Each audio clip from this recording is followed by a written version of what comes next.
Eh bien, la femme sort, mon frère, et je vois bien que vous venez d'avoir ensemble un entretien. Quel est le succès? Renaud Henriette? A-t-elle consenti? L'affaire est-elle faite? Pas tout à fait encore. Refuse-t-elle? Non. Est-ce qu'elle balance? Oh non, d'aucune façon. Quoi donc? Ben, c'est que, pour gendre, elle m'offre un autre homme. Un autre homme pour gendre? Oui, un autre. Qui se nomme?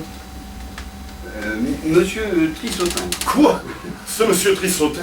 Oui, qui parle toujours de vers et de latin. Vous l'avez accepté? Ah mon Dieu, non! Putain Dieu! Qu'avez-vous répondu? Ben rien. Bon, je suis bien aise de n'avoir point parlé pour ne m'engager pas. La raison est fort belle et c'est faire un grand pas. Oui. Avez-vous su du moins lui proposer Clitandre? Non. Car, comme je voyais qu'on parlait d'autres gendres, j'ai cru qu'il était mieux de ne m'avancer point. Certes, votre prudence est rare au dernier point. N'avez-vous point de honte avec votre mollesse?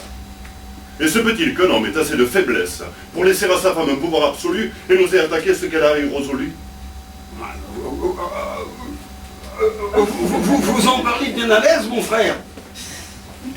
Et vous ne savez pas comme le bruit me pèse. Moi j'aime fort la douceur, la paix, la tranquillité, et ma femme est terrible avec son humeur.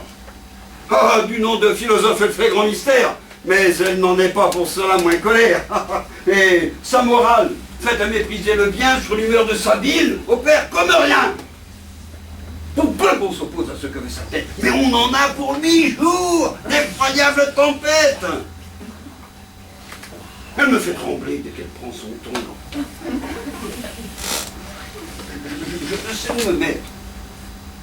C'est un vrai dragon. Et cependant, malgré cela, malgré sa diablerie, il faut encore que je l'appelle. Ah, mon cœur! Ah, mamie! Allez, c'est se moquer! Votre femme entre nous est par vos lâchetés souveraine sur vous. Son pouvoir n'est fondé que sur votre faiblesse. C'est de vous qu'elle prend le titre de maîtresse. Vous-même, à ces hauteurs, vous vous abandonnez et vous faites mener en bête par le nez. Quoi? Vous ne pouvez pas, voyant comment on vous nomme, vous résoudre une fois à vouloir être un homme, à faire reconnaître une femme à vos voeux et à prendre assez de cœur pour dire « je le veux ».